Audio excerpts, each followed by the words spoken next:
Okay, so in this video, we're going to be doing the 6 example problems from the second page of the worksheet that you could download. Again, these 6 problems are not actually assigned, so they're not required, but they're to give you a little bit of extra help should you need it. My recommendations for this video, what you want to do is you want to try to draw this out, pause the video, try it out for yourself, then pick the video back up and see how you're doing on it. And if you really have no idea what you're doing, watch me do it. And as I do it, write down questions you have, specific questions, things that can be answered. And then once you've finished with all the video, send me your questions and I will respond with an answer. All right, there are 6 of these compounds. I'm going to do 2 of them per slide, so we're going to have 3 slides. All right, so our first compound from our list is selenium difluoride, SeF2. Right, so first step, add up the number of valence electrons. Selenium's in group 16, so it has 6. Fluorine is in group 17, it has 7, but there are 2 of them. So 6 plus 7 plus 7. So that's 14 plus 6 gives me 20 electrons to draw.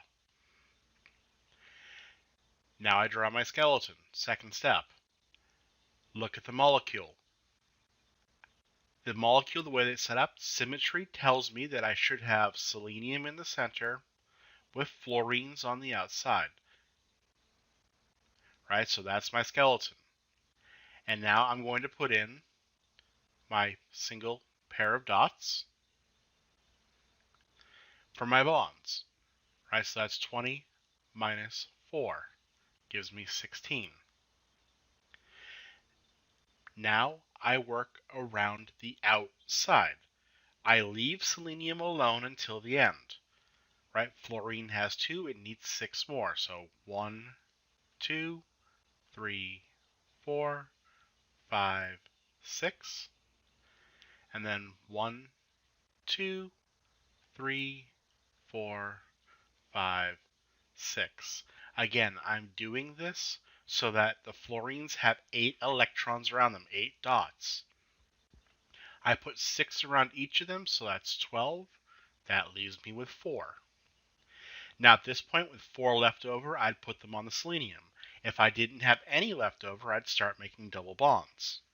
Right, so now 1, 2, 3, 4. That uses the last 4, puts me at 0, so that's all of my electrons, and now we count. Fluorine, 2 on the left, 2 on the top, 2 on the bottom, 2 on the right, that's 8. Other fluorine, same thing, 8 more. Selenium, same thing, 8 more. I've used 20 electrons, everything has a full octet, so my Lewis structure for selenium, if I use the dash, I really have to learn to stop doing it that quickly. I think that's why I'm getting those lines.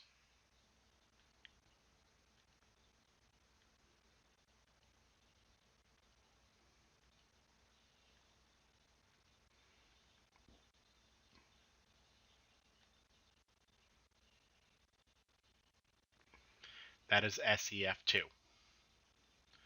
Right, number 2, CH2I2. Now, in this case, this is I, not chlorine. Right, so we have CH2I2.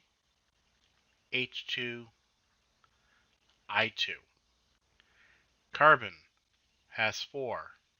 Hydrogens, 1 apiece, so plus 1, plus 1. Iodine, 7, because in group 17. So plus 7 and plus 7. 14, 15, 16, 20. Same number of electrons as the previous example. Which one goes in the center? Well, I have carbon in this compound, so carbon, if I have it, will always be in the center. My other 4 elements get put top, bottom, left, right, doesn't matter where. So for sake of argument, to make my drawing life a little bit easier, I'm going to put hydrogen at the top and bottom. I'm going to put iodine on the left and the right. This is just so I have more room to draw on the dots because iodine's going to have some. So that's my skeleton. Now I draw my bonds. So pair, pair, pair, pair. That uses up 8 of them. I now have 12. Now I go around the outside. Hydrogen already has 2, so it's good to go. Iodine has 2, it needs 8, so I need to put in 6 more dots. 1, 2, 3, 4, 5, 6. 1, 2, 3, 4, 5, 6. That uses up 12. I'm out of electrons. Let's check. Iodine on the left, 2, 4, 6, 8. Iodine on the right, 2, 4, 6, 8. Hydrogen, 2. Hydrogen up top, 2. Carbon, 2, 4, 6, 8. Everything has a completed shell, so it's good. Right, so my CH2I2 is going to look like this.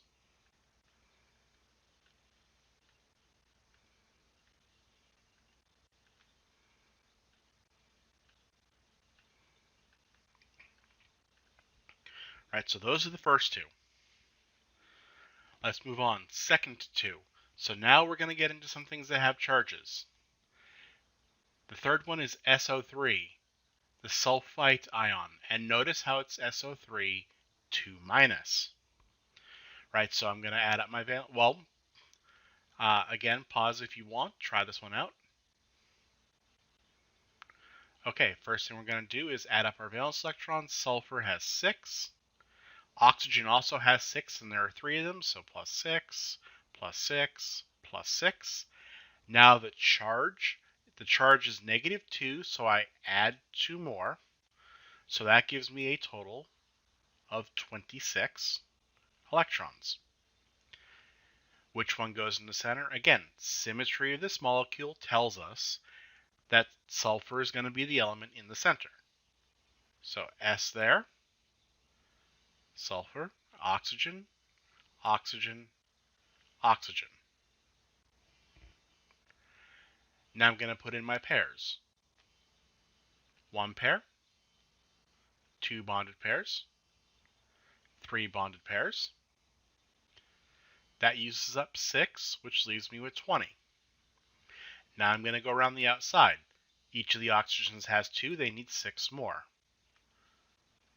2, 4, 6, 8, 10, 12, 14, 16, 18.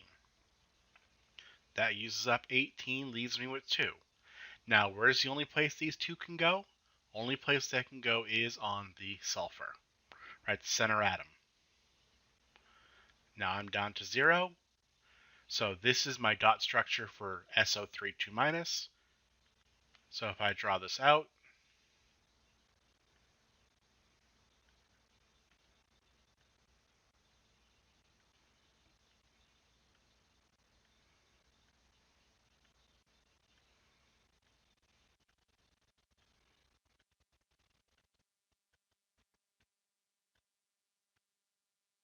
and because this is charged, I'm going to put it in brackets, and I'm going to put a 2 minus on the outside to show that there are 2 extra electrons in this molecule. Our fourth one is N2O. So try this one out. This one will be a little bit tricky because it does something you wouldn't expect it to do.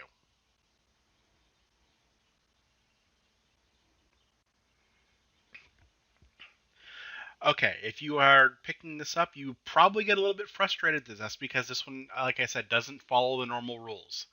Unfortunately for N2O, this molecule, the central atom is actually a nitrogen. I know it looks like oxygen should be for symmetry. Like I said, they're good rules of thumb. They're not always going to work out the way you want them to. So I'm going to put N in the center with an O on one side and an N on the other side. This also, by the way, is like I said, how sometimes it's going to be trial and error to get it to work. Now, if you can draw a valid structure with oxygen in the middle, I will probably accept that as an answer, right, because it does work. So we have 5 plus 5 for the nitrogens plus 6 is 16. That's 2, 4. I'm going to work around the outside. 2, 4, 6, 8, 10, 12.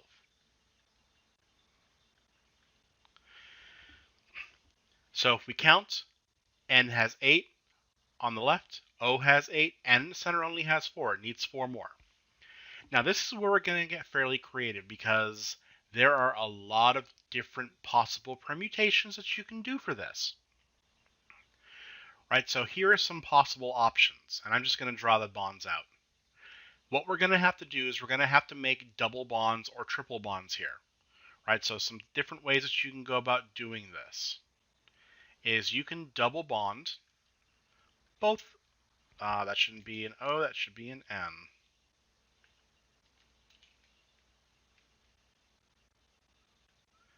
Right, so you can double bond both of them if you'd like. And then it will look kind of like this. You can triple bond. Because remember how I said one of the other things to think of is things usually form certain numbers of bonds. You could triple bond the 2 nitrogens. That works. You could triple bond the oxygen.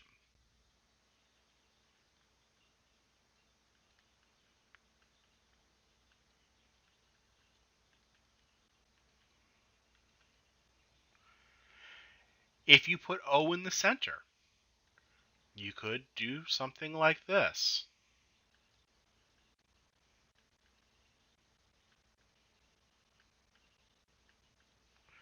Or you could do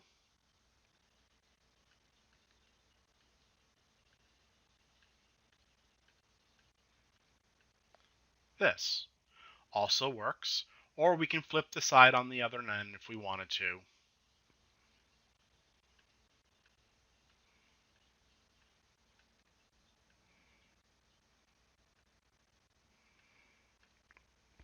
So the key thing here is you have 6 possible structures. All of these are valid according to the rules that you were given, so all of them would be acceptable answers if you gave them to me on an assignment. Now, just for sake of argument, I'm not going to go into the exact reasons why it works this way. This one right here is actually the one that you wind up seeing. It has to do with something called formal charge that we're not going to cover. Right, but any one of those 6 is valid for our purposes. Number 5. So number 5 is CsCl2. So carbon, sulfur, and 2 chlorines. Okay, so try this one out. Okay, so carbon has 4, sulfur has 6, Cl's both have 7. So that's 14, 24. I have carbon, so carbon's going to go in the center. I'm going to put sulfur up here, Cl, Cl. Put in my pairs, 2, 4, 6. Goes to 18. Go around the outside, 2, 4, 6, 8, 10, 12, 14, 16, 18. Sulfur has 8. Chlorine on the right has 8. Chlorine on the left has 8. Carbon only has 6. It needs 2 more. So again, I get to make a double bond. Now, when you're looking at this, you could form the double bond theoretically from any of these 3 atoms, and I would probably accept any of these 3 atoms given the constraints that we're working under. Right, so the best structure is if I actually form my double bond with the sulfur.